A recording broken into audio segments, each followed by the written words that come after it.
would like to mention, maybe some of you know him, just going back to what I told before. I know a player, saxophone player from Argentina, now living in Italy since years.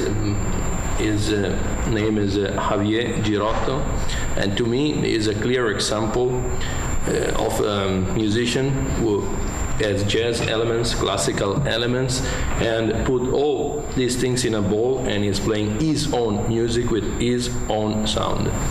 What's his name again? Javier Girotto. Girotto? Sì.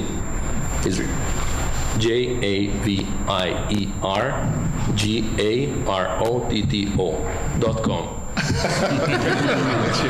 He's not playing Ramponi saxophone, so I'm not. I've heard it said that jazz is a new classical music now. It's studied in universities. They study the works of Charlie Parker, of John Coltrane, of Duke Ellington, it's not learned on the bandstand. It's learned in practice rooms, and it's studied. It's analyzed. It's in a way, I could see how that would be a fair explanation, that it is kind of a new classical music. And I also wonder if we had a classical panel here, would they ask the classical panel if they ever listen to jazz? Indeed. I do have to say, you brought up, talk about can of worms.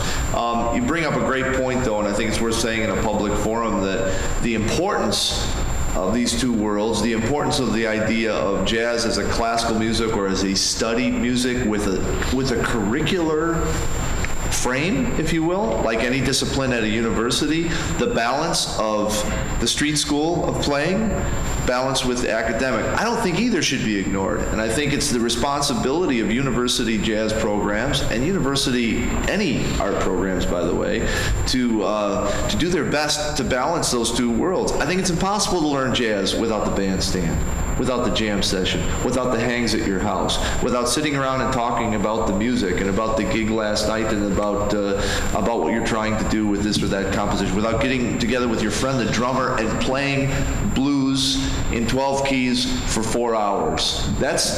This music, because it has to be learned that way. On the other side of the coin, we do now have the discipline of the university study, and when it's applied well, the concept of research, analysis, and output, the end result can be that jazz players can have a methodology, jazz musicians can have an analysis, goals that can lead them down fresh, new directions. An example that comes to mind is here's this great player, Jerry Bergonzi. In addition, this is not a plug for his educational materials, but in addition to his great playing that he's done for many years, and what we have is recorded music, he's taken the step of organizing thoughts in several texts. And I'm not going to go into detail of the books, but they're vast in that, one book will deal, from my perspective, with, in many ways, a single idea, a single subject that then is elaborated on. It's not for the student to turn to page 1, play page 1, turn to page 2, play, and so on and so forth. It's designed to introduce a concept and an idea for practicing, for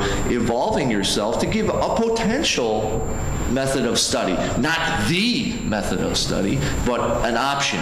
And many players have begun to do this, and I think that goes hand in hand with great university programs. I don't think university programs should be built on just the street school, where it's all about hanging out like you would do at Baker's Keyboard Lounge. That can't be the model either, because of the discipline of this environment. And you have to draw from the benefits of this discipline and the benefits of the street discipline. And you can come up with a very productive path, not only to create outstanding professional musicians who can cope with the modern world of being a music professional, but also develop interesting individual creative players. And I think a great example of that was yesterday at the rehearsal with Jerry when we played the student charts, and last night, for those of you who were at the session, after we played a couple tunes, we read openly. It was an open invitation for students to have small group charts written for 3 tenors and rhythm section. And I don't think I'm alone in saying I found all of the student charts that were brought to us to not only be well-tooled, well-crafted, but individual and creative, and quite beautiful pieces of music. And I think that's the goal of what a university program should be. And I have one comment about that. I think also classical players, also they have the same two schools. You know, you have to be on the bandstand and play and interact with other people and hang to you know, playing music is telling stories. If you have no story to tell, whatever style you would play. So I think it's part of both worlds. The thing is, it's kind of a reputation for jazz to be like, you know, based on hanging. But why not? It's part of it. It's part of it. No doubt it's part of the sound, it's part of the history, it's part of the way the music is created. If Emanuele and I didn't hang out, and when I go to his place, we hang out at his house, we have meals, we drink wine, we walk around the city, we discuss our lives, we discuss the books we read. First thing Jerry showed me when he got to Detroit, Chris, I want to show you this book I'm reading. Let me show you this quote by Plato. And we discussed it. We discussed cultures in which we exist. It's not just about what do we play on B-flat 7 chords. It's much beyond it. The hang is part of it. And despite, I think every artist, photographers, painters, dancers, classical musicians, everyone, they have their hang. It just looks a little different in each genre. There was a question out here. I had a question. Band? Chris and Jerry Bergonzi, you have very distinctive coloration in your playing. And this question is, I'm going to try to put this together, is also for the Mouthpiece for Mr. Louis, that to acquire a sound like you or like Jerry, first of all, you need to be able to describe that sound in words. If I'm getting this right, if I wanted to sound like either of you, I would practice and listen to a lot of your recordings. Then what would I do? Go to Mr. Louis for a mouthpiece and say, get me a mouthpiece like Chris has or whatever? Or how does he relate, or how does he build that mouthpiece? We're talking, we've got glass, we've got wood, we have metal, hard rubber, and all these choices. Now how does one make a selection of which choice, and where does he begin to do this thing? Your question itself hints at the answer. It's a very long and convoluted and individual answer for each person. First of all, I'm always pleased when my name is in the same sentence with Jerry Bergonzi.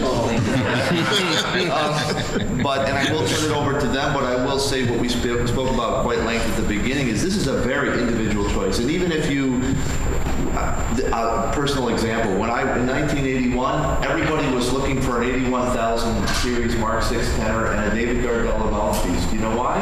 Because that's what Michael Brecker played. And everybody wanted to sound like this cat. You know? Then when you heard Jerry and found out Jerry was playing on an old Tone Master, and for a while there were about 1,000 guys looking for the 2 Jimmy Dorsey tenors that existed in the world, and he had one of them because he played it, and we thought that's where his sound came from. And when Joe Lovano came on the scene and played a Borgani saxophone with a Francois Louis wood mouthpiece, all of a sudden everybody said, how can I get a hold of this guy Francois Louis in Belgium? I want to sound like Joe Lovano. And what you find out is none of that stuff makes you sound like any of those cats. It's a fun thing to do, and like Emanuele said, if you put on their setup, you might hint in their direction, and you might feel different about it. But I know all the equipment in the world is going to get you there. I think what you said though about if you want to sound like somebody, one great way to start is listening to the cat a lot, and maybe what you'll even learn is to sound like them is about things other than tonal aspects. That there are some interesting articulative things, there are some interesting percussive things, dynamic things, harmonic choices that they make that have a lot more to do with what they sound like than just the actual tone emanating from the saxophone. Chris, does the internal, or Mr. Louis, does the internal part of your throat or your size or whatever, your orifice within your mouth, these all have an importance? You can get that $500 Gardella or whatever, but how does the mouthpiece get designed to produce, say, like Chris's hollow sound? Or is it strictly him?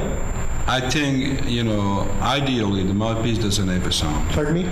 The ideal mouthpiece doesn't have a sound. It's just a filter. And the filter is to be as neutral as possible. The sound is you. While you do that, The whole sound, you do it. You change your mouth cavity, you change everything, you change the sound. The ideal mouthpiece would be this natural filter that catches all those things. So if you do some change in your body, in your way you blow, the mouthpiece will just catch it and change the sound. So if you approach the way that the mouthpiece has a sound, you're stuck in one direction. I think, in a way, just the opposite of the exploration world that is offered to us by the saxophone. You know, the saxophone is a big conical bore. It means it's open. And, you know, sometimes I find strange that people want to play the saxophone and want to reduce the angle. Like Jerry said in his class yesterday also about approaching music. You can look on one perspective there, but then there's all those things you miss. It's very true that the whole ensemble of possibilities of the saxophone are enormous. See, every period of saxophone playing has its own style, and you can play different style, every style with the saxophone, and it's still an instrument to be explored. So, of course, everybody will explore it his own way, with his own approach, with his own, you know, attractions. And I've always been trying on the mouthpiece I've been making to have it as neutral as possible, that it can reflect the research and the development of the player. So, by the way, not everybody is built the same. I would say you have a proper sound, even before your idea of sound. You have like a personal sound that's your bone vibrates on certain frequencies.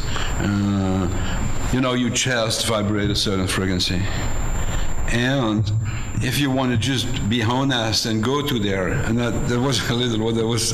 I'm sorry, Jerry. I'm taking him as example all the time because he's been doing all those ways, and is still in the research and developing the approach and exploring new worlds. But I heard him play with the rehearsal of the big band with Emanuele, and I mentioned it's rare. You know, he has less and less sound, and more music come out of his horn, because he's not thinking of sound. He's putting himself even behind that, and just playing the notes beautifully, and the music come out. Of course, then the sound, he has a function. The sound is this link that's going to put those vibrations in the air from the horn to the ears of the audience. So also I always says before, to be an aesthetic, a sound is a function. You fulfill the function, and by this you get an aesthetic. But it's like it's the essence of it. And I think you can reach that at the end of a long trip. And our man Jerry is on this path and is bringing that to us, and I think it's fantastic. So to do that, I think you have to try to have as less limitations as possible. Better way sometimes it's too big a role to be approached by.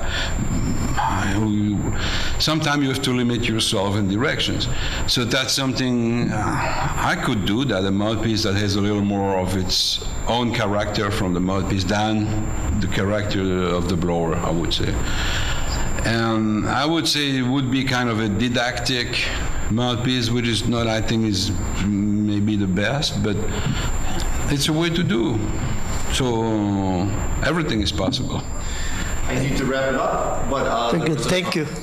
There is just a short answer from Jerry and Emanuele, if you will, from the online community. Had a question. The first thing you ever transcribed that moved you? Transcribed, you mean wrote it down on a piece of paper? Learned verbatim from a recording. Whether you wrote it down or not. It might have been I think a Hank Mobley solo on Freddie the Freeloader. Okay. Emanuele? For me, it was the melody of a standard of I Remember You, playing by Will Smith. Unusual. Yes. For me, it was, I grew up in a half Irish, half Polish household. My entire Polish side played accordion and music, and my dear uncle, Eddie Peltz, was a great accordion player. I wanted to play a gig with him. For the first thing I ever transcribed were 2 Polish polkas, so I could go to the gig and play 2 tunes with my uncle. I'd like to thank Giuliano Crivelli for bringing these beautiful paintings. Please give it up for Giuliano, please.